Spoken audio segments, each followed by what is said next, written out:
Good evening, everybody. With it being 6:30 on Tuesday, April 23rd, 2019, I will call this meeting of the Webster School Committee to order and ask that we please stand for the Pledge of Allegiance.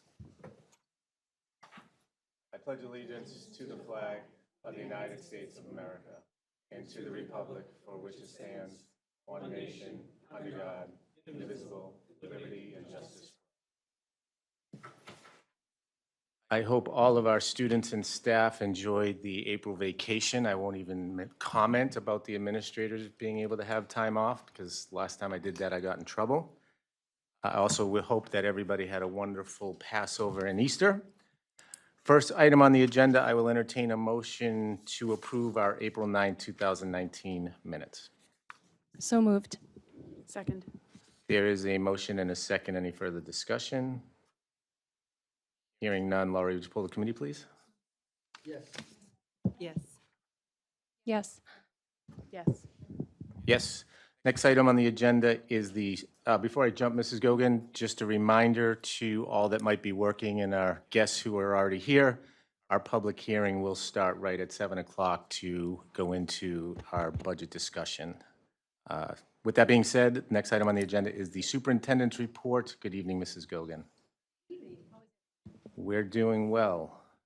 Are you on? Good evening. How is everyone? I am doing well. Thank you for asking. I have a nice, lengthy report for you, as usual. I'm pleased to let you know that we are moving forward with our community safety fair. That is May 18th, 11 o'clock to 2 o'clock. We have a number of different vendors coming. We are in the beginning phases of doing some PR. We're working closely with the Mafre PR section, and we're also trying to involve our students. The Mrs. Honing's class is currently working on posters for the safety fair, and those will be used and sent all over town. This fair seems to be growing, and we're very pleased. And we will be doing some PR on Twitter and social media and all the different accounts. I do want to let you know that I had a wonderful meeting with the PTO presidents, co-presidents, Rachel and Robert White, a couple weeks ago. We talked a little bit about some of their concerns with lack of membership and finding new leaders to come in. And we had probably a 2-hour meeting where I was able to work with them and talk to them about developing a co-leadership model, and we brainstormed all sorts of different kinds of ideas, how to get the word out. So for anyone who's watching at home, our Park Avenue PTO rocks.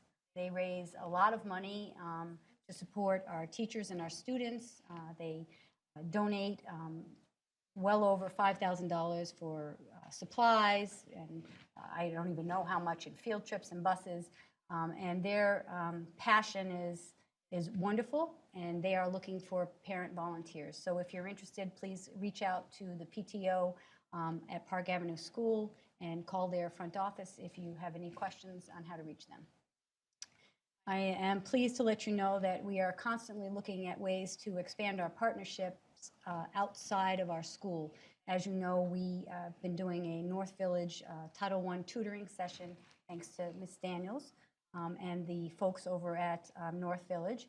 And we are looking at piloting a summer program. We're in the initial phases of planning that. We're hoping that we can do that 2 days a week and not have it interfere with our existing summer programs. So it will probably be an invite only at this point. But we're very grateful for the space and the partnership over there. I think that works out very nicely for some of our students. Other updates I'd like to give you. I'd like to give a shout out to Mrs. Melinda Doherty and Samantha Betty and all of our students who were abroad. As if you follow my tweets, they were actually at Notre Dame the morning of the fire, and were on a river cruise and came off the river cruise and saw a lot of the chaos. And I want to compliment our leaders over there for making sure our students were safe first, and immediately having all of our students contact their parents by phone to let their parents know. Very hard to be that far away and have your children over there and have some sort of event like this. They handled it very well. We did have a lot of media contacting me during that phase. I did send out a very simple press release, the same information that I put out on Twitter. They were very anxious to try to get a hold of our people over in Europe, and they needed to have a good time. So we did not go down that route. So I want to compliment Melinda for her efforts. It's a lot of responsibility to take children overseas, and she did a fabulous job. I would also like to let you know that the final Park Avenue project grant payment has been made to the town on April 19th, and the information is in your packet for that. We, as you know, I'm on the boards of the SWEC and CMC over in Worcester. We are in the midst of looking for a new executive director. I will be interviewing all day on May 1st, and Kathy Barris will be joining me on their team to find the next leader for the collaborative. We are also conducting interviews over at the middle school on May 3rd for a full-time dean, and we're quite pleased with some of our applicants. It's a good time of the year to be finding someone, so if we can get them aboard this year, it would be great, but if we can lock them up, it'll be even greater. As you know, I've been trying diligently to form some partnerships with some of our colleges to get a feeder system for substitutes. We're looking for students that are interested in the field of education. And last year we had reached out, Lori Glennon and myself, over to Worcester State. We had an email list of about 51 students that we personally emailed. And we didn't get much luck from that. We didn't get any luck from that. This year, we decided to use posters that we sent over to Worcester State, and they plastered them around Worcester State. And we had 2 students come in last week during vacation to fill out queries. So we're hoping by word of mouth and by how busy they will be, that their friends that are interested in subbing and making some money, because colleges end pretty soon in May, that we could keep them busy and give them a great experience here in Webster. I would also like to let you know that I held my second Superintendent Educators Council meeting today. I am very pleased at the level and depth of conversation that I'm able to have with our teachers to learn more about what's actually happening in the buildings from their perspectives. These meetings are, I think, very, very positive. We are working together to figure out how to implement positive change in the district together as a team. So I'm very happy about that. I would also like to let you know that on April 24th, on behalf of the school committee, I will be meeting with the unions to bargain regarding health insurance with our town administrator, Doug Willardson. Also, I would like to let you know that Bartlett High School is holding Nichols Honors Recognition Night tomorrow night at 5:30. And we recently received $15,000 for the 21st Century Enhancement Summer Grant, and that money will be used to extend the summer grant time and transportation. So we're pleased about that. And finally, as a personnel update, I would like to let you know that we have hired Tara Berry as a Bartlett High School paraprofessional. We have received the resignation from Ann Knott, a Webster Middle School para. We have received the resignation from Pam Gonzalez, the Webster Middle School para, and we have hired Abina, Kobe, Amphen as the Park Avenue ABA paraprofessional, and we have recently hired Peter Germano as the Webster Middle School in-school suspension paraprofessional, and that's a position between now and the end of the year. And the funny thing about Mr. Germano is he worked for our district back in 2000. So much like our current long-term dean, he came into the building and everybody knew him, like Norm. So he feels quite at home and very happy. And we did talk to him today. He's had some very successful connections with our kids. So I'm quite pleased to have him join us in Webster. And that concludes my report. Thank you very much. Any questions or comments for Mrs. Gogan? Hearing none. Next item on the agenda is the business manager report with Mrs. Perangeli unable to join us, I assume. There is no report. There's no report. There is a budget public hearing that I will be doing for you.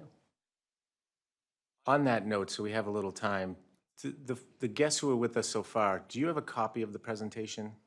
Was there, is it in there? Okay, I just want to make sure that they had a copy of the presentation. Okay, perfect, yep.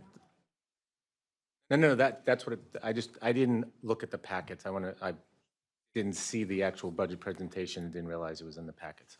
Thank you.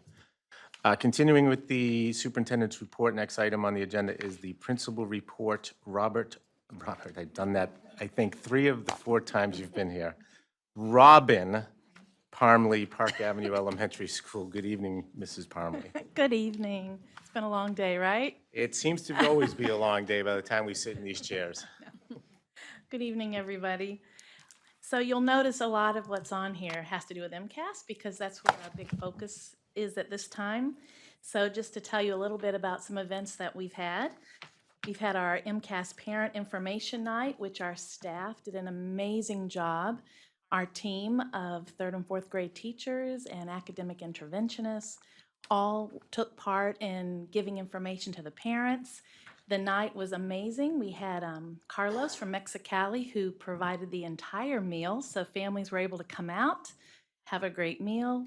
And then we had our National Honor Society students from both the high school and the middle school who took the kids into the gym, kept them busy, and they had fun, and then the staff was able to give a night of information. So everybody left with a full belly and lots of great information to put them at ease as far as what the process was all about. I want to say we had about 120 people in attendance between families and staff, so I thought it was very successful. We also had our very first MCAS parade in which all the students across the school, pre-K through grade 2, created posters, and we had grade 3 and 4 go through all the hallways, and the students made big posters, and they lined the hallways to cheer them on and yell and tell them we believe in them. So these are just some examples. They did a great job, and the kids just did amazing. And I just got to show you, this is kindergarten. One of the kindergarten classes made this. Just popping by to wish you good luck on the MCAS. So I feel like the students felt very supported and cheered on by their school community. It was a great day. We asked for some input from the 3rd and 4th grade students, and they filled out all kinds of papers that talked about how they felt, and one of them said, "Best day ever." So it was wonderful. And then we had real Webster pride here, great things going on in Webster. We partnered with Dr. Cushing and the high school, and they sent out their drama team, their band, their cheerleaders, and their athletes. And our kids didn't have a clue what was about to happen. And they walked through that gym, and they ran through a banner. The entire central office staff was there, and it was just an amazing time of just cheering them on and telling them, we believe in you. They came through, they were cheered. The band was incredible, did the music. We had Glacier there doing the floss, which the kids loved. And then Superintendent Gogan gave some great words of inspiration, as well as even our athletes and cheerleaders. We kind of put them on the spot, and they came up and they talked to the kids about, believing in themselves. And we told them that they were loved and valued and that we were there with them. So I just thought it was just an amazing first time ever and something that we would like to. So I want to thank Dr. Cushing because I know that was a huge thing to coordinate to get everybody there, and it was just a tremendous time together. Also, we just concluded our ELA MCAS, so it's my first rodeo doing this. Went very smooth. We've got 3 more kids to do their makeups tomorrow, and that will be done for 2019. Feel very good about it. And then we also had our kindergarten parent information night, and we have challenged the parents that anybody who fills out their packet by May 1st, that their names get put into a drawing for some Park Avenue swag. And we have had a huge response to that. Our entire kindergarten team came out, along with our OTs and PTs and academic interventionists. Just a tremendous amount of people came out and gave information and were available, to answer questions. And it's just, we've been very busy and definitely making connections with our families. So while we're on that, so we've got kindergarten registration going on, but we also have enrollment for preschool, and we're accepting applications for our preschool program as well. So that concludes my report. Thank you very much. Any comments or questions for Mrs. Parmley? Mr. Chair. Yes. So I had the great pleasure of We're glad to have you being there. at the first ever MCAS pep rally. It was incredible. And just, such a positive way to present MCAS to these kids. So great job. Yeah, it was terrific. It was really a team approach. Yep. In every aspect of the work. And it was great for the young kids to see the older kids and kind of see that progression. And that could be us someday. Absolutely. So much fun. Absolutely. And the Just a drama lot of team, fun. what a great job they did. Thank you. That was my daughter on there. So. She knew that, buddy. That was it. Kudos. Any other questions or comments? Mr. Chairman? Yes. I was at the registration night for kindergarten. It was great to see, like you said, the whole kindergarten team, the nurse, so many members of the team out there spending their evening with us. So thank you for having that and having all of us there. Great. It was a great night. Thank Yeah, you. Sure was. Any other questions or comments? I don't think unless you have children in school, people in the general public understand how many tests our kids have to take. And I actually figured it out once. It was an insane number between MCAS and internal testing, but not only was it wonderful for a community event, but even if, and I'm sure there was more than one, but even if you were just able to reduce the stress level of one kid and they could actually focus more on the test as opposed to worrying about, oh my gosh, am I going to get yelled at if I don't do well? That's the first thing that came to my mind when I was watching the video on Facebook. So thank you to your staff and to Dr. Cushing's staff and students. It was a great event. So we have 14 minutes before the public hearing. Think we can do school choice in 14 minutes? I can. All right, so Mariah had a scheduling conflict this evening, so she is not with us. So skipping down to new business, the first item under new business is school choice discussion and vote. Mrs. Gogan. So every year, we need to bring forward a school choice decision to the school committee. And what we have presented in your packet is a sheet that looks like this. We have surveyed actually the high school staff and the guidance staff, and we surveyed other surrounding towns on what they were doing. So tonight, I'd like to make some changes, some recommended changes for the school committee to approve for school choice. We'd like to cut off our school choice applications on October 1st. And we have lowered the recommended cap to make sure that our class sizes and our focus stays on our children here in Webster. So as you can see, we would not be accepting any school choice for kindergarten, grade 1, grade 2, grade 3, grade 4, grade 5, unless it went down to a class size of 140. The recommended cap of 140. It was previously 145. For the middle school, we have lowered the cap from 160 to 150.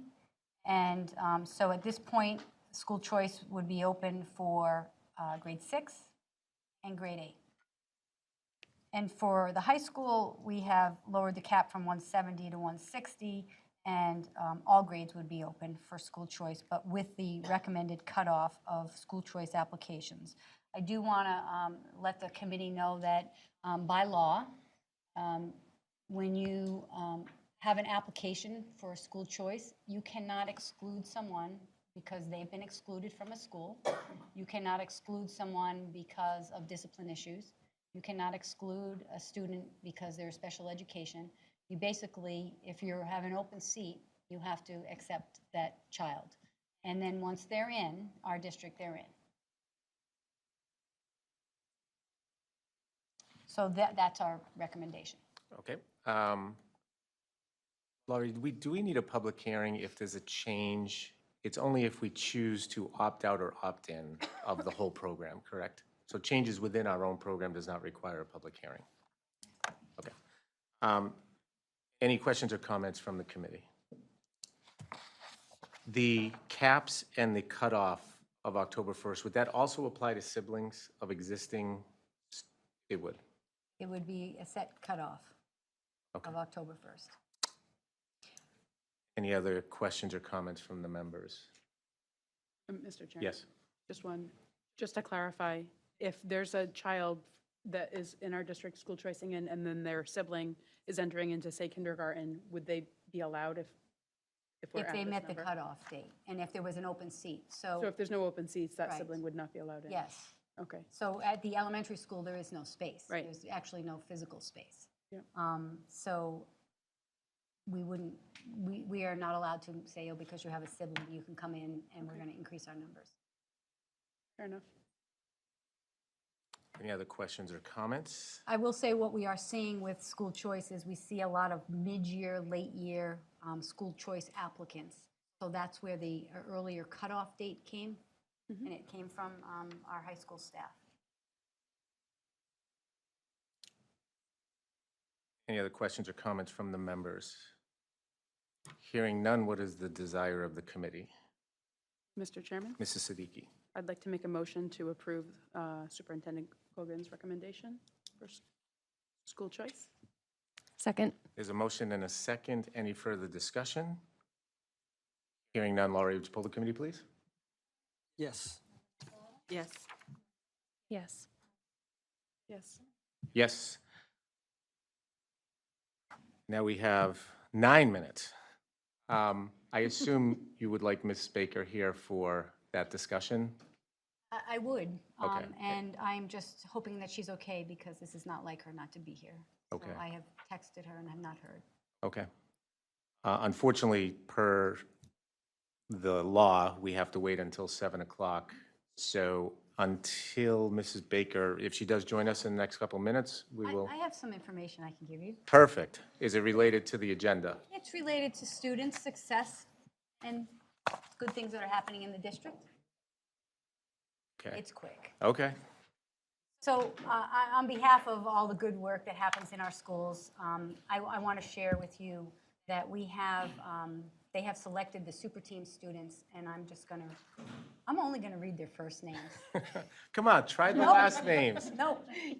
No, You can do it. no, I'm not doing it. From art, we have Vanessa and Christopher. Vanessa Tanktis and Christopher Hollows. From the business department, Julia, I better know how to say that, right? Padawarni, Close. and Zachary Candito. From the English department, Vivian Adams and Leah Bosolo. Beausoleil, thank you. From foreign language, we have Ashley Bartels and Natalie Perez. From the health department, we have Darian Tooley and Eric Vasquez. From the math department, we have Hannah Piccoloni and Duncan McIntyre. From the music department, we have Ojulin Misho-Slevic, and we have John Busami. And from the science department, we have Kira Elliott and Nikki Bolton. From the social studies department, we have Stokely Kiam and Diago Taborda. And from the administrative award goes to Emma Bono, and the principal's award goes to Ashley Kulinar. So on May 7th, the super team event is happening. I have been working with the Yankee Express writer and been giving them great information about what's going on in the Webster Public Schools. I have cordially invited them to attend to give our students a great shout out. I'd also like to let you know that, as you know, our DECA students competed in Boston.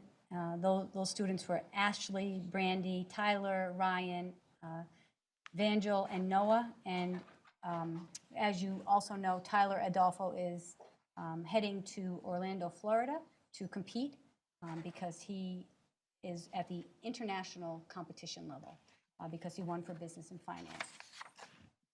Couple more shout outs for students. So far this year, our Bartlett High School Marching Band has participated in the UMass Band Day at Gillette Stadium with hundreds of students throughout New England. Our Bartlett High School Band has 3 students auditioned for the Central District Jazz Band, Barry Kane on bass, Madison Filer on alto sax, and Mia Lipman Ticini on trumpet. And it's been many years since students at Bartlett have, since the last band student auditioned. The Bartlett High School Jazz Band performed at the 51st Annual Berkeley High School Jazz Festival. Barry Kane and Abby Poplowitz, Poplowski. thank you, received awards for outstanding musicians. The Pit Band received the Best Band Award at the Central Mass Show at Shepherd Hill. The Bartlett High School Marching Band honors, they marched on Veterans Day and Memorial Day parades, and the Bartlett High School Drumline supports the Webster Little League by providing musical support on opening day.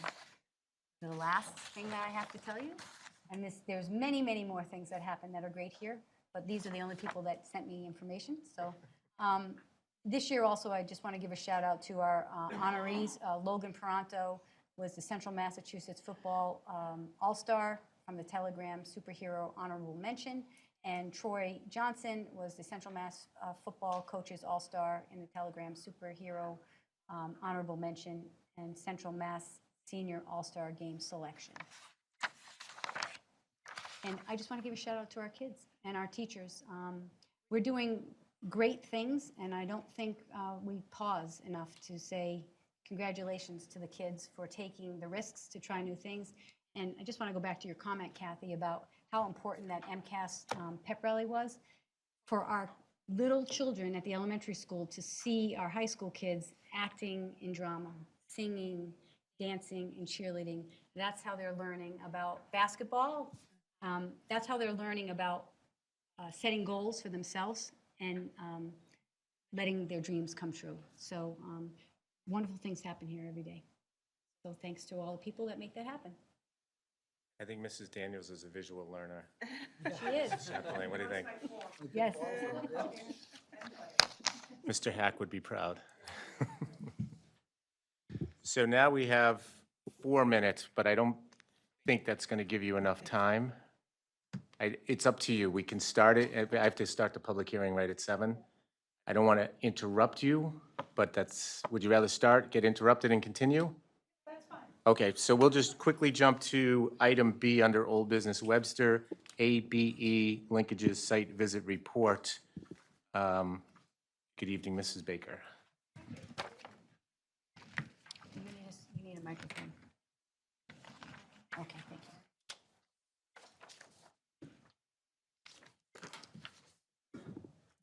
Good evening, and thank you for welcoming me here tonight to give you an update on our site visit. Just to set some context, I want to give you a little history about adult basic education, and then we'll talk about details with the site visit. For many, many years, adult basic education was mandated or funded through a federal act called WIA, which is the Workforce Innovation Act. And the intent of that was to help people to improve their educational and employment outcomes, to be able to assist their children, and to become more self-sufficient. In 2014, that was replaced by a different federal act, which is the Workforce Innovation and Opportunity Act. And in addition to the mandates that were under WIA, adult basic education also added the need to transition adults to post-secondary training or education, formalize the role of adult basic education also in helping people that are English language learners to become more proficient and gain skills in the 21st century. So to meet WIOA mandates in the current funding cycle, we proposed a variety of things, and I came before you a couple of times talking about the different innovations that we were proposing. This chart, Table 1 on this page, captures what our original proposal was for our program design on, excuse me, Table 1. Then mid-September, we received additional funding from the Department of Education that added an additional 18 seats to the 154 that we had already proposed. That brought us up to a total of 172 between all the different aspects of our program. At that point in time, I expressed concern that we were struggling to fill the seats that we currently had, and our program specialist said, essentially, I'm sorry, they have to be seats. So we took it and we did our best to fill those seats to the best of our ability. We increased the seats to 172. And some of the other changes that we made, or the highlights of the changes that we made, is we expanded class offerings in a variety of communities so that we can meet those people that are most in need of services. We experimented with innovation by introducing blended learning so that students could accelerate their learning if they chose to, and many of them took that opportunity. And we also took advantage of face-to-face instruction in the context of some type of profession. So our integrated education and training class in manufacturing was one of those examples. I hate to be rude, Mrs. Baker, but I Okay. do need to interrupt you, and we will Fine. continue your discussion.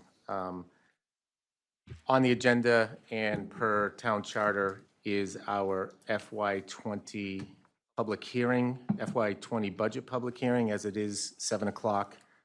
I will entertain a motion to open the FY20 budget public hearing. So moved. Second. There is a motion in 2 seconds. Any further discussion? Hearing none. Laurie, would you pull the committee, please? Yes. Yes. Yes. Yes. Yes. So as I mentioned, per our town charter, we are required, and I think we would do this even if we weren't required, to hold a public hearing on the school portion of the annual budget. Prior to Mrs. Gogan's presentation, let me just say on behalf of the entire committee, I just want to thank all of the administrators and everybody involved in this process. I know that or for those that are watching and in attendance, this process begins, I believe, in October. And obviously, the administrators spend a tremendous amount of time taking a look at what are their needs, working together, trying to prioritize not just individual buildings and programs, but overall what is in the best interest of the district. And we've received several versions of the proposed budget and meetings with the town administrator, finance committee, et cetera. It was determined recently that even though the proposed 4.2 budget was really, I think it would be fair to say, what we need, the reality was the town could not sustain that much of an increase. So not to steal your thunder, but what you will see this evening is a revised budget that will, at this point, coincide with what the town administrator is proposing so that we enter town meeting with a balanced budget. For those of you that follow the budget at all, we're still all guessing, even at this date, because the governor has submitted his budget, the House has submitted their budget, the Senate has a budget, and usually nothing is finalized until June 30th or later, depending on how long it takes the folks on Beacon Hill. We are hopeful in the education sector that the disappointment that we experienced last year, where there was no additional funding per the Foundation Budget Review Commission recommendations, we've been told by our local legislators, as well as MASC and MASS and other groups, that hopefully, again, there are multiple bills that have been presented to try to start funding those recommendations in addition to what is already included in the Chapter 70 proposal. So with that being said, I will turn it over to Mrs. Gogan. Thank you. I would just like to start by saying that the budget process is an opportunity for us as a district to set goals and accomplish goals. And as we meet as an administrative team, as we've been meeting since October, November, December, there's been several renditions of the budget. Tonight you're going to see a 3.0 budget, and we've gotten very creative. And we're going to go through this. Some of this may be familiar, but for the people that are watching at home, we'll give them a snapshot on what's going on. So I'm going to start with just talking a little bit about the Webster Public School focus areas. These areas were in our last year's budget presentation. And coincidentally, those are the areas that we are still working on. Curriculum and all content areas, we're focusing on ELA and math and science, focusing on inclusive practices, creating equitable opportunities for all students, and how to build more connections with families, and developing a partner family resource liaison, which we have a part-time one that just started. We're focusing always on school safety and school climate, and we continue to examine procedures and develop consistent practices across our district. When Monique and I put this together, we were looking at last year's budget, and we wanted to start with this. because I think it's important for you to see continuity in what we're doing. These are our focus areas. I'm going to give a brief overview of some of the highlights because the budget supports our goals, it supports where we're going, and in the last year and a half, we've been able to create instructional leadership teams at all 3 schools.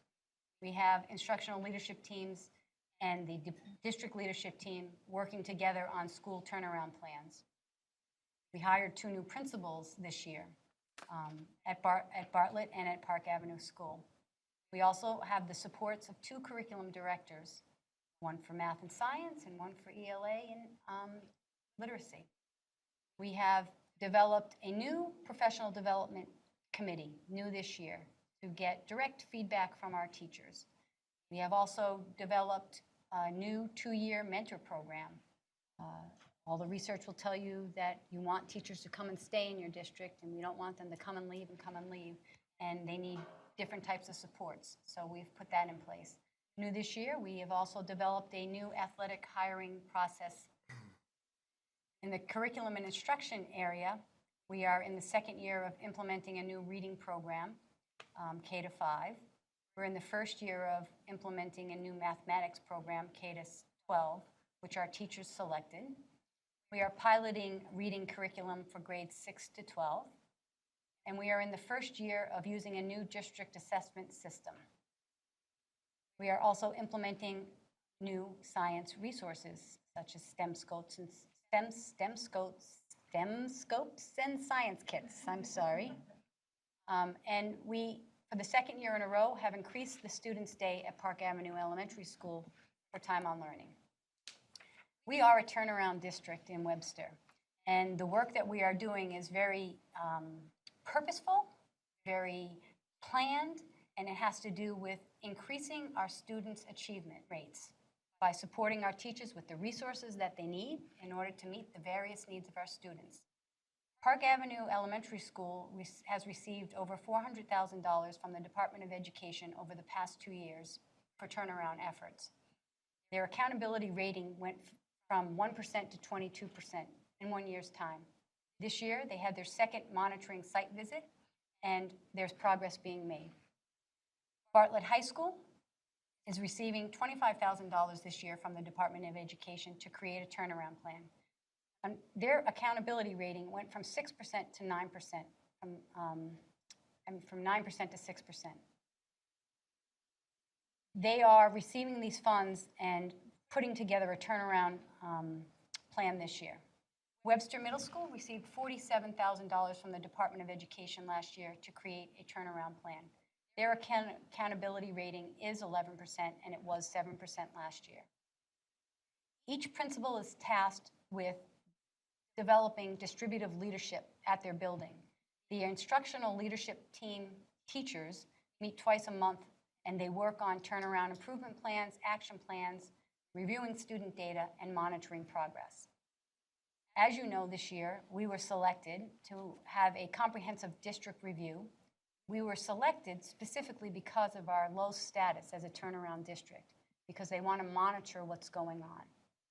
So I know that there's been a lot of changes, but I want to make sure that the community also knows that we are purposely planning these changes to improve student achievement rates and what goes on in Webster. The principals, the ILT teams, the staff, the school councils, and the central office are working diligently to complete school improvement plans that are aligned to turnaround plans. We have a number of incredible supports for our students, besides the research-based curriculums that we've brought in. We have breakfast in the classroom. Park Ave has been doing it for years. It's new at Webster Middle School this year, and it will be starting at Bartlett High School in May. We have the fresh fruits and grants at Park Avenue Elementary School that give delicious fresh fruits and vegetables to our kids for snacks. Our Summer Eats program, as you know, is in the 6th summer. We provide free meals to anyone who wants to come in our doors. And they don't even have to live in Webster to come in and be fed. We receive we received well over $150,000 for the 21st Century After School Grant for Park Avenue School that helps provide after-school care for our students. We just recently received an enhancement summer grant that I told you about in my report for $15,000 to extend the day and transportation for our students. We have incredible Title I after-school enrichment programs at all of our schools that many of our students rely on. We new this year have started the Title I Above and Beyond program over at North Village. And new this year, we have developed an ELL parent advisory group to establish new communications to families of second language learners to help partner and bridge that, what's going on. Other supports, I did mention briefly all the wonderful things that our students did before we went into this public hearing. We have a new Junior National Honor Society at Webster Middle School. We have new Kids College at Park Avenue Elementary School. We have a new Black Empowerment Group at the high school.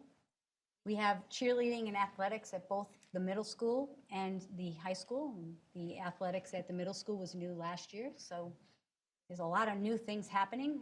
The extracurriculum programs that we are able to offer our students in Webster are phenomenal. They're absolutely phenomenal. From DECA to show choir to mock trial to drama to the medical careers club, the list goes on and on and on. Those are the types of programs that our students need in order to be successful, and I'm very proud of them that we can offer them. We started also this year a new weekend backpack food program at all of our schools.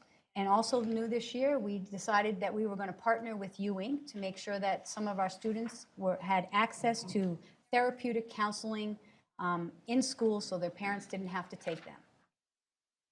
Our professional development highlights could go on for probably 20 pages, but I'm going to keep it to one. We have developed a cohesive district-wide professional development plan. I have arranged for legal workshops for all of our administrators. We have had evaluation trainings and we've conducted learning walkthroughs as a district administrative team with the guidance of Department of Education consultants. We are in our second year of having Looney math consultants work with our teachers directly, coaching them with the new math resources. We have had 7 Saturday workshops. I want to thank Jill Chapdelaine for those 7 Saturday workshops and all the teachers who have come to those Saturday workshops on top of a long work week. That's dedication. We had a voluntary learning target professional development at Park Avenue Elementary School, and it was a full house. We had data training this year for the district leadership team, the ILT teams, and counselors. I had someone from the Department of Education come out to give some specific training on how to use the early warning indicator system. There's been safety care training for selected staff and administrators. We have ALICE training, which is a safety intruder training, but we took it a step further this year and we actually did simulations at each of our schools. We have emergency buckets in each of our classrooms. That is also something that's new. The new Professional Development Committee was formed, and there's lots more under the professional development. I want to highlight some of our community partners. Our police and fire and EMS are just phenomenal. We meet monthly. They're here at the drop of a hat. We know that we're working collegially together to support our students with any of the needs that they have. We have an incredible PTO and boosters clubs who go above and beyond to make sure that the students in the extracurricular activities have what they need. Again, I'm mentioning the North Village Community Center, our connection there. We've been using their room, their community center room for the Title I tutoring, the above and beyond, and we meet for our ELL parent advisory group there. The partnership with Mafre this year has just been explosive. I don't think there's another word to state it. From prom dresses to in control programs to connections with Boston Children's Hospital and having an injury prevention specialist come out last year, beginning of this year, it feels like last year already. We're already planning on her coming out for next year to do individual lessons in each of the classrooms at a very, very large elementary school is unheard of. So she's ready to come back again. And she went to the middle school and did grade level assemblies. We have developed a wonderful partnership with the Webster Dudley Food Share. They provide our food for our food pantries, and Project Bread is always supporting our students. We, as you know, have parent and senior volunteers that come in. Our Blackstone Valley Educational Foundation partnership was expanded this year when we actually joined that organization. Long Subaru brings us a carload of backpacks filled with goodies every year. WB Mason also donated backpacks this year. National Grid has made some donations. Mexicali is always giving us food for our events. And Head Start, with them back in Webster, we've already had a meeting with them to develop strengthening our partnership and sharing our professional development. And we also have Unum, who opened our doors to our business class over at the high school and let our kids come in and learn a little bit about those programs. And that list could go on and on and on as well. A school organization is only as strong as the people in it and the ties to the community. And I truly believe we are blessed in Webster because we have a solid commitment all the way around to ensure that everybody will try to do their best for the kids that come here. And I see it every day. Here's some more specific highlights. This year, I didn't tell you this yet, Park Ave will be receiving yet again for the second year in a row the Healthy Start Award at the State House for their high participation rates in the Breakfast in the Classroom program. We still are partnering with the Framingham State Students interns, the dietitians. They come in and work with Ellen and the ladies in the cafeteria. We're partnering with UMass Extension Nutrition Program, the SNAP Ed program. They partner with Lois at the after-school programs. We still have the Worcester Community Action Council dental program coming in to provide dental services to our students who are in need. We have a partnership with Nichols College. We are developing a stronger partnership with Head Start. And our senior citizens, we are always looking for any kind of volunteers, but they get the extra benefit of a tax write-off. I've talked to you a little bit about all of the extracurricular, so I'm going to skip this slide. I'll let you look at it quickly. So why am I telling you all of this? I'm telling you all of this because everything we do in the budget ties to our results. You use your budget to set your goals and to get your results. So there are great things that are coming out of the Webster Public Schools, and I've highlighted just a few things. Our budget process starts early in the summer where we meet with the district administrative team, we set a vision, and the principals go back to their buildings, they work with their ILT and their staff, and they bring back their needs, their wants, and then we meet individually with principals to sort that out. And then we have a process, as you've seen. We've gone from presenting a 4.78 to a 4.2 to having a 3.2 and a 3 budget. Each of those budgets look very differently. And tonight we're going to talk about a 3.0 budget. Our budget goals, again, to prioritize safety and student learning, to continue to improve student programming in a fiscally responsible manner, and to continue to provide staff with ongoing and meaningful professional development aligned to the turnaround practices and intentional instructional practices to close our learning gaps. That's a key. That one's key. We need to continue to take a systems-wide approach with determining what our needs are, establishing budget priorities, and putting action plans in place. The budget before you is $21,598,767. At this point in time, the governor's budget includes $661,922 of an increase in Chapter 70 funding. The 3.0 increase equals $629.90 in additional revenue over FY19, which is currently less than the additional Chapter 70 increase by the governor's budget.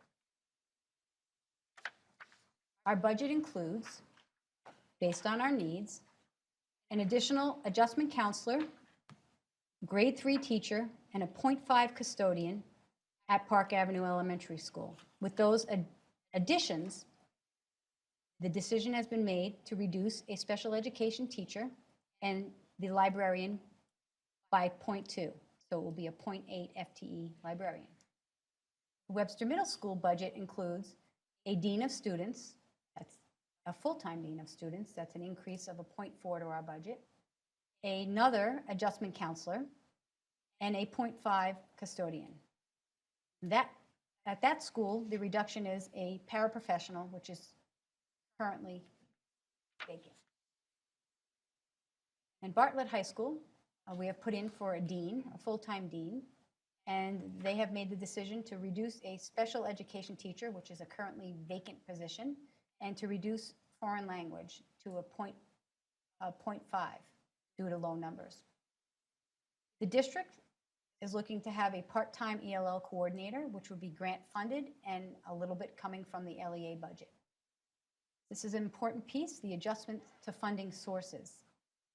We have hired this year a part-time family school liaison, Mrs. Margarita Nieves, and we would like to continue that, but we will have that funded partially by Title I funds and if there's LEA funds to help support that. We are looking at accessing $100,000 of school choice funds to support ABAs, and we're looking at accessing school choice funds of $100,000 to support technology.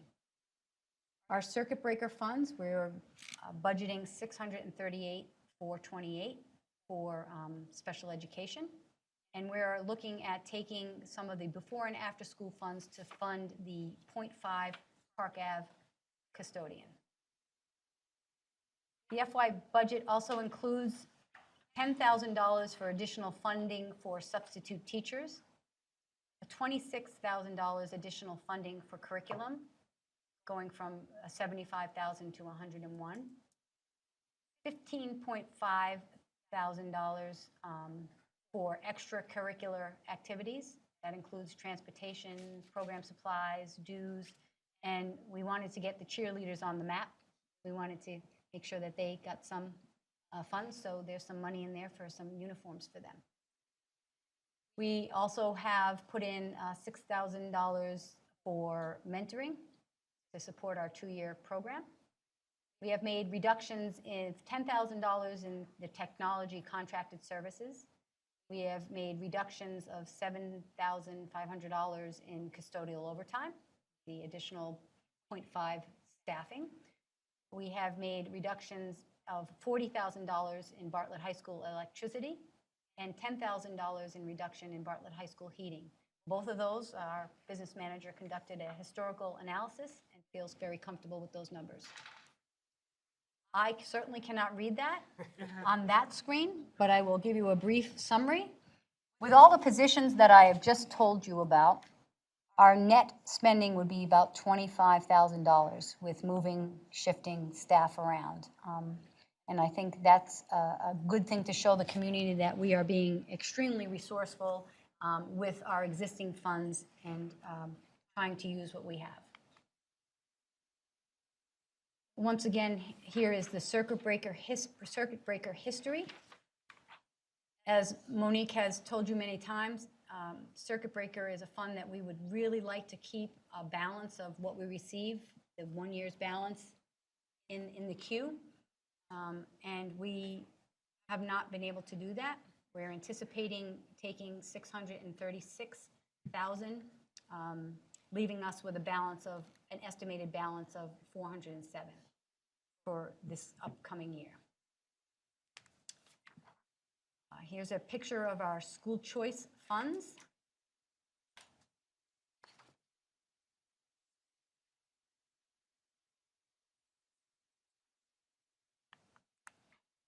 I want to talk to you a little bit about the students. because that's why we're all here. We all work for kids.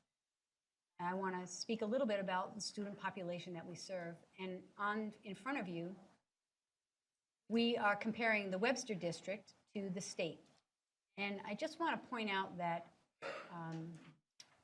we service about 62.3% of high-needs students in comparison to the state that services about 47.6. We service 52.9% of economically disadvantaged students in comparison to the state servicing 31.2%. And we service 21.3% students with disabilities in comparison to the state of an average of about 18%. So when people look at numbers, and they look at test scores, and they look at students and they judge a school, you really need to look deeper. Now, it is never the student's fault about scores, but we have different needs than some of our surrounding towns. And I think we need to understand the population that we serve and meet them where they're at and provide them the services that they need. So I want to give you a snapshot of some of the things of, this is our district report card from 2018. This made me smile in a very good way.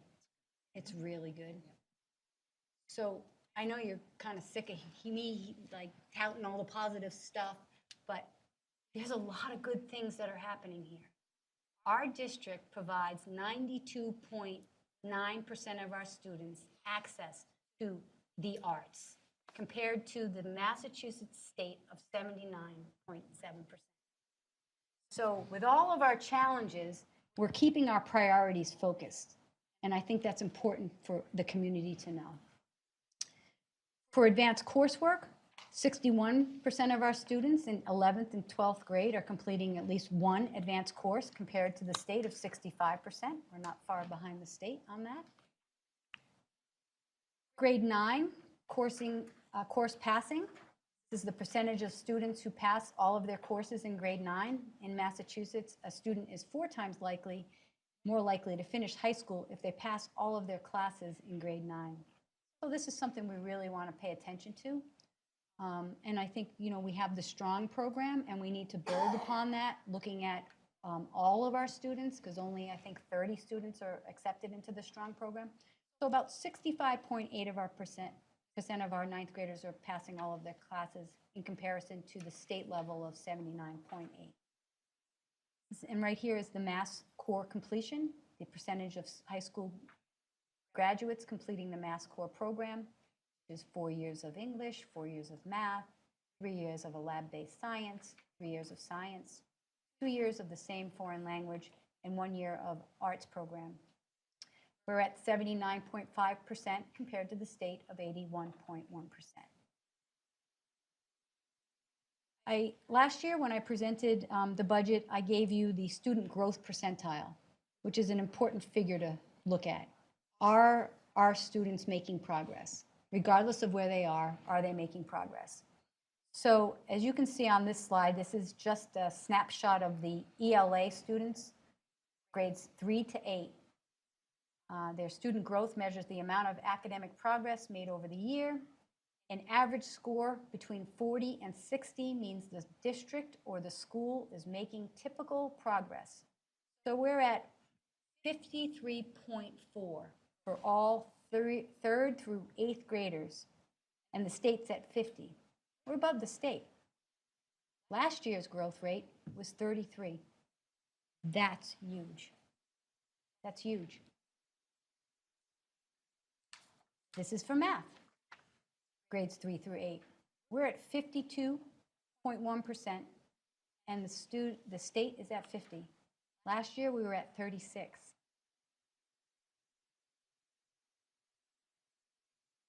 Here's grade 10.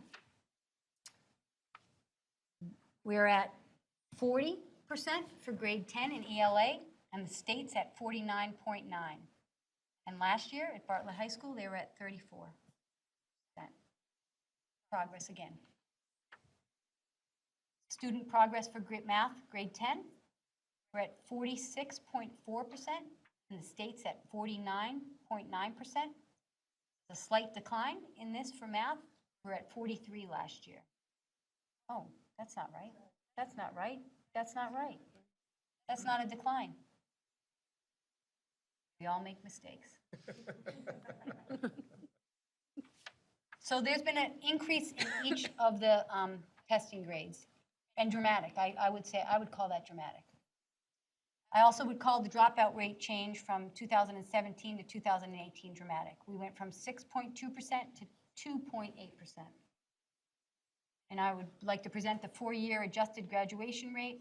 That does not include transfers in and transfers out. In 2017, we were at 77.4%, and in 2018, 78.9%.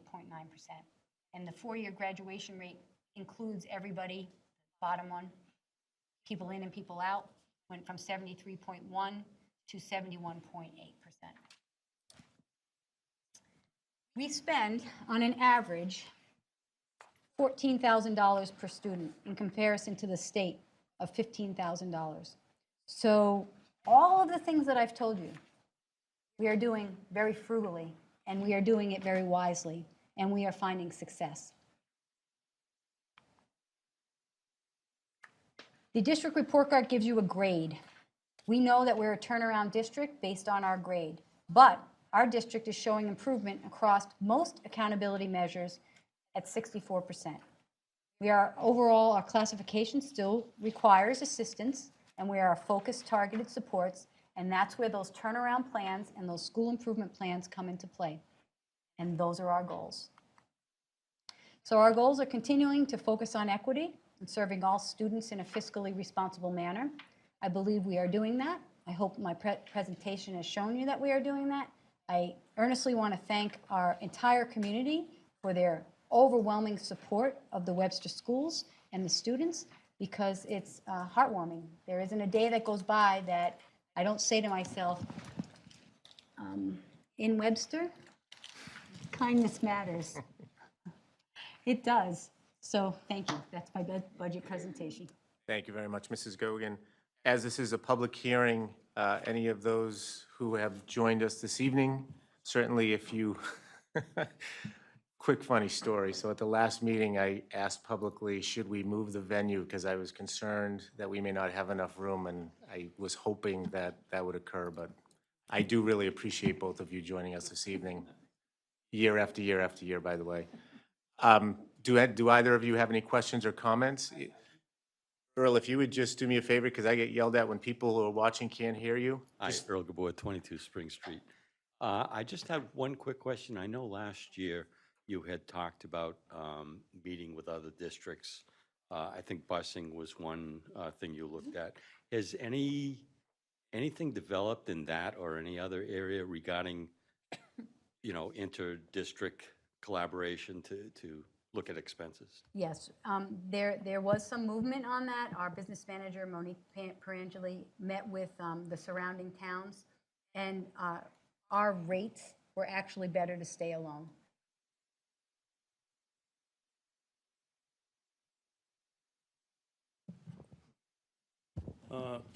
This is nice. Bob Whitelaw, Pinewood Drive. Congratulations to everybody in this room. I think you folks do a tremendous job with what you have to deal with as far as the economics, et cetera, et cetera, et cetera. And you be commended. I think one of the things that I've talked about previously at these meetings is your commitment to extracurricular programs at no cost. And whether we're economically on the downside as far as what our families can afford, I still think that's a really key program, because it gives the kids an opportunity to be exposed to athletics and other programs, and I think that's really, really strong. One of my other concerns would be, you hear the list that goes out at the start of the year for parents to bring these supplies into the classroom. Teachers reaching into their own pockets to provide supplies to the classroom. I have a problem with that. I grew up at a time when we went to school in the fall and we got a new box of crayons, and paper was supplied, and those types of things.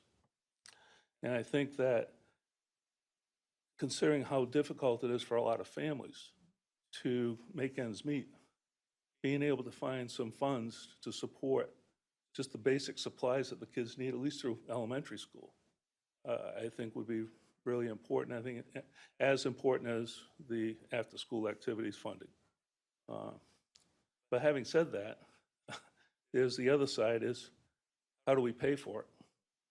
And from my perspective, as a senior, I look at increases of 4%, 4%, 4%. The town budget is going to be up $8 million, close to, from what it was 5 years ago. A lot of money. Taxes have gone up. Social Security. In 2015, we got a 1.4 increase. 2016, 0. 2017, 0.3.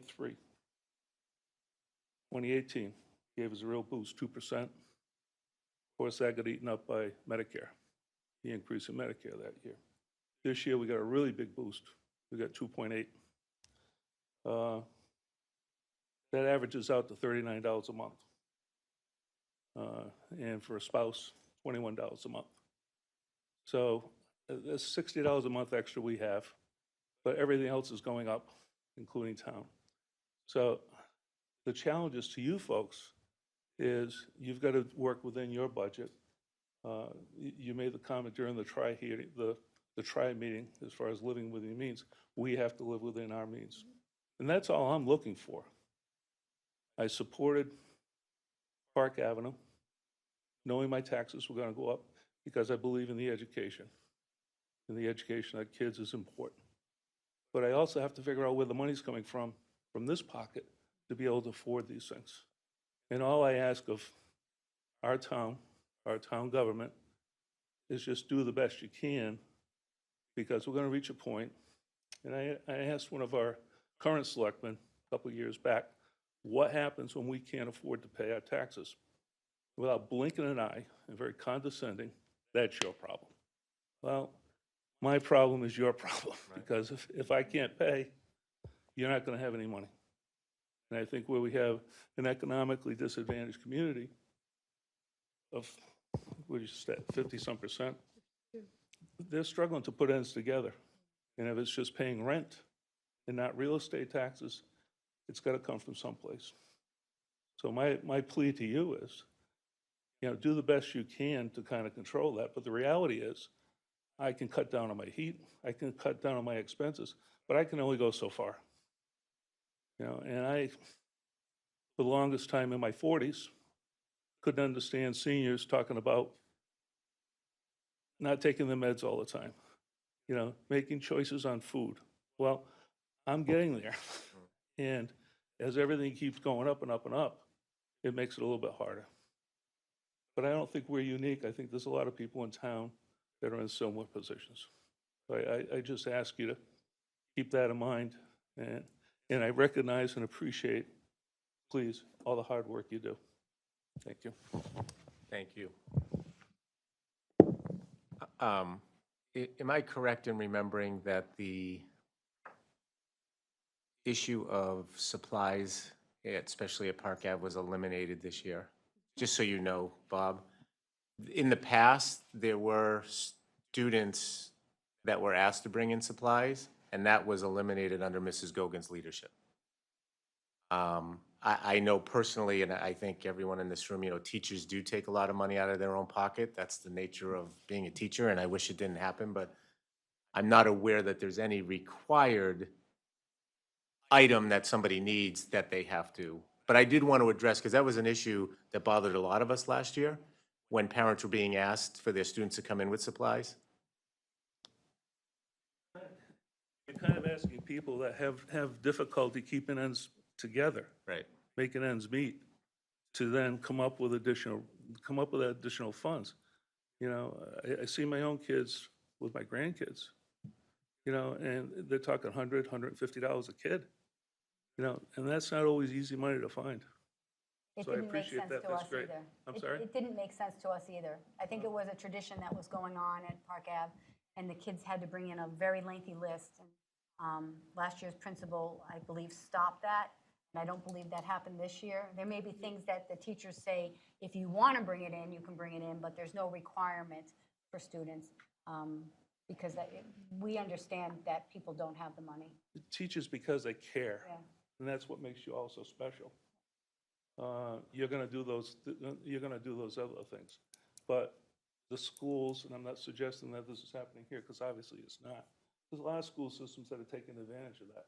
And I don't think that's right. And I think when they start charging for busing, you know, there was some talk a couple of years ago about charging for parking space. To me, that doesn't make a lot of sense when you got a $22 million budget. You know, give me a break. Find the money someplace to take care of what the correct thing you should be doing. Well, again, thank you both for showing up again this year and the previous years. Any comments or questions from the members? Any of the administrative team have a desire to? Again, thank you, Mrs. Gogan, and just for the record, and I believe my colleagues would agree, will never get tired of you talking about the wonderful things that our students and Good. staff are doing, so please don't ever worry about that. Without any further comments, I will entertain a motion to adjourn the public hearing for FY20 budget. So moved. Second. There is a motion and a second to adjourn the public hearing. Any further discussion? Hearing none, Laurie, would you pull the committee, please? Yes. Yes. Yes. Yes. Yes, and we will continue with our regular agenda. And again, Mrs. Baker, I do apologize. State law forced me to interrupt you. And so please, we will continue with the Webster ABE linkages site visit report under old business. Thank you, and perfectly understandable, no need for apology. So we were talking about some of the highlights that had happened in our new program design this year. And in particular, I wanted to talk about the accelerated student learning by our students who did take advantage of the blended learning option. We had two different students that are stars in our eyes. One who had struggled, she had passed all of the 4 content areas for the GED and was waiting to pass the 5th to attain her GED. She tried probably 7 times to take the test and could not pass that test. She worked on our blended learning software and within 4 months was able to pass that test.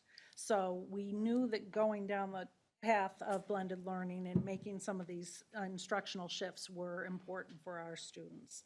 The second student is a student who had started with us as a beginning ESOL learner. She had come to us for about 6 years on the ESOL side of the house and then shifted over to the HiSET GED side of the house so that she could become more proficient in her workplace. She was somewhat stagnant in her reading scores, and then between September and December of this year was able to jump up 71 points, which is the equivalent of 3 grade levels, again, by using this model of blended learning. So we knew that was a good option for us. The fourth highlight that we had introduced is our students often are wanting to go to college and are terrified to step foot on campus. So we added a class that's called First Year Experience at Quinsigamond Community College in Southbridge, because our students, when we talked with them about this, said, no, Worcester's too scary a campus to go to, Southbridge is better, and we were able to arrange that with Quinsig. We currently have 12 students that are participating in that class. The benefit of the class is it costs nothing for the students. They're able to earn 3 college credits that are not only good at Quinsig, but also transferable to most of the institutions in the area, at least as an elective. So we saw a lot of gains in what we were able to offer. On March 7th, we had the site visit with our program specialist and the team leader from Adult and Community Learning Services. They monitor our program's data every month, probably more than monthly. And when they came out, they confirmed what they were seeing in our data in the software system that we maintain. And that is that we were significantly under-enrolled in the HiSET side of the house. So we knew at that point of their visit that we would be having a conversation about making changes in our program structure. Part of the reason for that is when the economy's good, people that don't have their high school equivalency are able to find work. And we could account for most of the students that we had seen leave the program during the year, and most of them are working, which is great for them. Unfortunately, when the economy does turn, and we all know it does eventually, then they'll need that credential in order to be able to maintain work or to find work. So that is a different scenario for the future at some point. Because we were so significantly under-enrolled when they came for the site visit in Webster, they asked us to come into Department of Education on April 11th, and we went in for that conversation right before school vacation. What was interesting about it is they asked us to review the data that they had included in the site report, which you all received a copy of. When you come out for a snapshot visit like that, you don't get to have lengthy conversation about changes that may have been happening or shifts that programs have made. You get a snapshot and that's it. We had already addressed 85% of the items they raised as concerns in that site report, and we were able to speak to that at length when we went in on April 11th. Although we were anxious, I was anxious about going in, first time doing this, it ended up being a very collegial and healthy conversation. In preparation for that visit, my leadership team had sat down together and come up with a proposal for what we thought was manageable and reasonable given the data that we had seen. If you look at table 2 on the sheet that I gave you, that gives you a breakdown of the attendance each month on each side of the house. And you can see that we were significantly under-enrolled at the beginning of the year. And we have been climbing steadily, especially January through April. When we went for the site visit, when they came for the site visit, they were looking at data September through February and had not seen us holding steady or slowly increasing. So that was important that they understood that. We had a plan in mind that would reduce our seats down to 108. And when we talked to ACLS about that and explained our rationale for that, they were in complete agreement. They had actually developed a proposal that would reduce us down to 100. And our acting state director said, we're in the ballpark. If you really feel passionate that you want to do 108, we'll certainly entertain that. But our recommendation would be 100. So we are still awaiting a final letter from her from that visit. But we will go forward with whatever her recommendation is at that point. I also included table 3 because I wanted you to be able to take a look historically at how much our program has been funded and the increased amounts, both in seats and in dollars that we've experienced. With our proposal to them, for FY20, we are looking at a reduction in dollars and in seats, but they also increased our cost per seat. So the impact isn't as significant as taking off 72 seats entirely because they increased the dollar amount per seat. We talked to them about adding a daytime ESOL, English for Speakers of Other Languages class, which is something that we have heard consistently from North Village and the library here in town, that there's a need and an interest in. So that's something we'll be adding. Another need in South County is people that are clients of the Department of Transitional Assistance are mandated to go out and participate in education for a minimum of 10 hours a week. There are no programs in the area that offer that 10 hours a week. So we proposed offering a 10-hour-a-week class during the day in Southbridge, targeting specifically the DTA clients. And we are hoping to increase our daytime GED class here in Webster to 10 hours a week as well. The reason for that is people who are receiving those services can qualify also for child care vouchers and some wraparound services. They can't get access to child care in the evening hours when our current program runs. So that was a significant change. We are looking at contextualizing our curriculum, so we'll be teaching people the same basic skills that we're teaching now, but seeding it in a workforce presentation. So an example of that is English for Healthcare, because we have so many students that are either working as PCAs or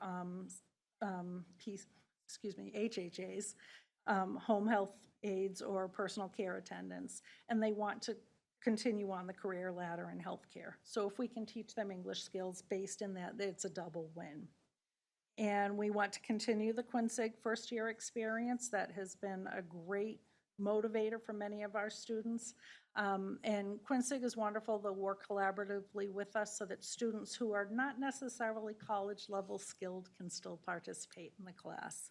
And the last thing we're going to continue is our highly successful integrated education and training program that we do in collaboration with Baypath Vocational. That has resulted in 13 students this year achieving a score of 94 or higher on their certification test. The person who came out from the consortium that created the test said she's never seen numbers like that. And she is asking us to have articles put in the newspaper. So there are many positive things that are happening and just some shifts that we need to make in the structure that we have right now. Two other pieces of good news are, I told you, we're increasing our cost per seat funding. And the second is they told us that we'd be eligible to earn back more seats if we are able to get back on track with the reduction in seats. That's something that was not the case before. We used to be funded for 5-year cycles, and you got what you got, and whether people were there or not, you just dealt with it. Now, Department of Education has eliminated some of those institutional barriers so that we're able to have more flexibility and also be rewarded for things that are going well. So that is where we stand. Given that, I would like to thank Superintendent Gogan, our business manager, Monique Perangeli, and our program specialists at the Department of Education for all of the guidance and support they've given us through this interesting year, and want to assure you that the staff of Webster ABE Linkages is dedicated to providing the highest quality service that we can to the adults in the area, but it's a work in progress. Thank you. Any questions or comments from the committee? Is there an issue in your mind with maintaining a balanced budget with the reduction in funding for FY20? We're working through that process right now. I don't anticipate, it'll be obviously much tighter Right. Than it is right now, but I think we will be able to with the adjustments that we've made. Okay. I really enjoy every time you come to talk to us because, and I know it's tough because this is one of the nights that you have classes going on, because we all unintentionally sometimes forget your program and all the wonderful things going on. So thank you to you and your team and everything that you're doing for the adults in our community. Thank Continuing on, we've jumped around quite a bit on the agenda. So going back to item A under old business, approval of FY20 budget. I think, Mrs. Gogan, you need to provide us with some more information. I'd be happy to share. I don't believe there was enough there. Seriously, did you have anything else you wanted to No, I add? would just ask the school committee to approve the 3.0 budget of $21,598,767. Any questions or, As presented. I'm sorry, I As interrupted you. presented, that's all. Any questions or comments from the members? Hearing none, I will entertain a motion to approve the $21,598,767 budget for FY20. So moved. Second. There is a motion and a second. Any further discussion? Let me again, I know it's a team effort, but thank you very much, not only for your efforts in putting this budget together, but what was displayed in all of the positive elements that have been achieved in a very short period of time over the last 2 years. Thank you. I just want to give kudos. Monique Perangeli and I spent a lot of time putting this together, and we were quite pleased with some of the things that we were discovering. Again, I want to thank everyone that works in this district for their efforts. I know March and April are kind of cranky months for everybody. The year is getting busy. You know, everyone has put forth their best foot. We are a turnaround district that requires everyone to take a look at what they're doing every day. And the fact that we're seeing results means that it's working. It's bumpy, but it's working. Thank you. There is a motion and a second to approve the budget as presented. Laurie, would you pull the committee, please? Yes. Yes. Yes. Yes. Yes, having already gone over the new business item, the next item on the agenda is review, transfer, signing of bills, payroll, and vouchers. Mr.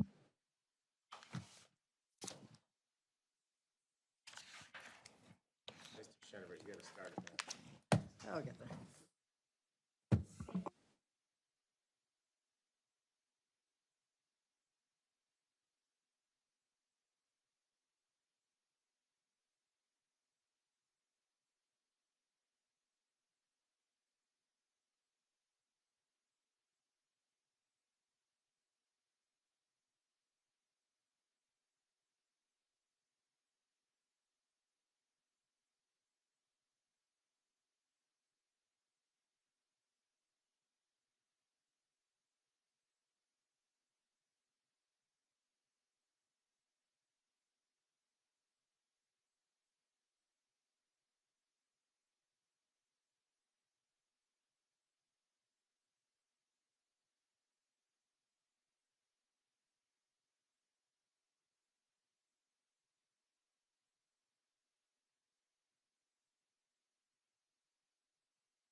Mr. Chair, Mr. Chenoweth, I would like to make a motion to adjourn. Second? there is a motion and a second. Hearing no further discussion. Laurie, would you pull the committee? Yes. Yes. Yes. Yes. Yes, meeting adjourned. Thank you very much, everybody.